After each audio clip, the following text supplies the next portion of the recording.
नमस्कार आदाब साथियों, आप सभी का एक बार फिर से मेरे YouTube चैनल में बहुत बहुत स्वागत है। जैसा कि आप सभी जानते हैं कि 1 जनवरी 2022 से मूल वेतन में 15% वृद्धि के बाद शिक्षकों को वेतन मिलना था, लेकिन अभी तक डिजिटल पे स्लिप नहीं निकला है, जिसके कारण जनवरी माह का वेतन नए वेतन संरचना से वेतन का भुगतान हो पाएगा या नहीं, ये ठीक से कहा नहीं जा सकता है। आज की हम इस वीडियो में पुराने दर पे ही नियोजित शिक्षक जिनका 3% वार्षिक वेतन वृद्धि जनवरी में होता है, उनका जनवरी 2022 में सैलरी कितना बनेगा, आज की हम इस वीडियो में जानेंगे। उससे पहले अगर आपने मेरे चैनल को अभी तक सब्सक्राइब नहीं किया है तो सब्सक्राइब जरूर करें। साथ ही बेल आइकन को दबाना बिल्कुल ना भूलें, ताकि आने वाले हर एक वीडियो का आपको नोटिफिकेशन मिल सके। फेसबुक और इंस्टाग्राम के पेज को लाइक करें, ट्विटर पर हमें फॉलो करें। वैसे नियोजित शिक्षक जिनका मूल वेतन दिसंबर 2021 में 20,850 रुपए था, उनको डीए 6,464 रुपए मिलता है। एचआरए 4% के हिसाब से 834 रुपए मिलता है। वहीं मेडिकल भत्ता 1,000 रुपए मिलता है। इस तरह से उनका कुल वेतन 29,148 रुपए बनता है। ईपीएफ में 1,800 रुपए कटौती के बाद उनका शुद्ध भुगते राशि जो कि उनके अकाउंट में क्रेडिट होता है वो है 27,348। अगर शिक्षक शहरी क्षेत्र में आते हैं और उनका 8% आवास भत्ता है तो उनकी सैलरी में 834 रुपया और ऐड हो जाता है। अब वैसे शिक्षकों का जनवरी 2022 में मूल वेतन 21,480 रुपए होगा। 21,480 रुपए पर 31% डीए के हिसाब से उनका डीए 6,659 रुपए बनेगा। आवास भत्ता 4% के हिसाब से 859 रुपए बनेगा। मेडिकल 1,000 रुपए होगा। इस तरह से उनका कुल वेतन 29,998 रुपए होगा।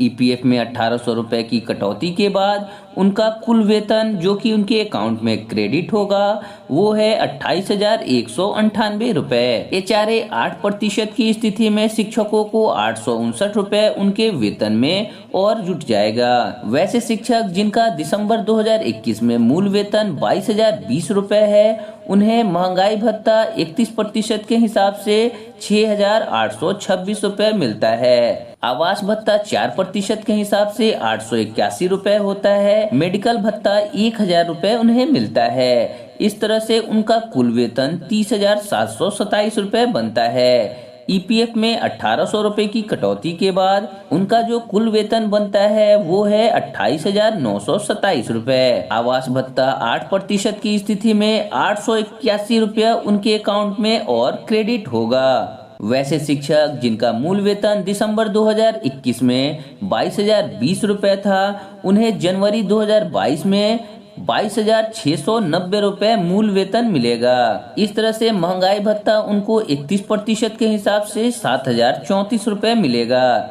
आवास भत्ता 4% की स्थिति में 908 रुपए मिलेगा। चिकित्सा भत्ता 1,000 रुपए मिलेगा। इस तरह से उनका कुल वेतन 31,632 रुपए होगा। ईपीएफ में 1,800 रुपए की कटौती के बाद उनका कुल वेतन 29,832 रुपए होगा। आवास भत्ता 8% की स्थिति में 908 रुपए उनके अकाउंट में और क्रेडिट होगा। वैसे शिक्षक जिनका दिसंबर 2021 में मूल वेतन 22,130 रुपए था, उनको 31% महंगाई भत्ता के हिसाब से 6,860 रुपए मिलता है। आवास भत्ता 4% के हिसाब से 885 रुपए मिलता है। चिकित्सा भत्ता 1,000 रुपए मिलता है। इस तरह से उनका कुल वेतन 30,875 रुपए बनता है। ईपीएफ में 1,800 रुपए की कटौती के बाद उनके अकाउंट में 29,075 रुपए क्रेडिट होता है। वैसे शिक्षक जिनका मूल वेतन दिसंबर 2021 में 22,130 रुपए था, जनवरी 2022 में उनका मूल वेतन 22,790 रुपए होगा। महंगाई भत्ता 31% के हिसाब से 7,065 रुपए होगा। 4% आवास भत्ता के हिसाब से 912 रुपए होगा। मेडिकल 1,000 रुपए होगा। इस तरह से उनका कुल वेतन 31,767 रुपए बनेगा। ईपीएफ में 1800 रुपए की कटौती के बाद उनके अकाउंट में 29,967 रुपए क्रेडिट किया जाएगा। वैसे शिक्षक जिनका एचआरए 8% है, उनके वेतन में 912 रुपए और क्रेडिट हो जाएगा। वैसे शिक्षक जिनका मूल वेतन दिसंबर 2021 में 22,790 रुपए है, उनको महंगाई भत्ता 31% के हिसाब से 7,065 रुपए मिलता है।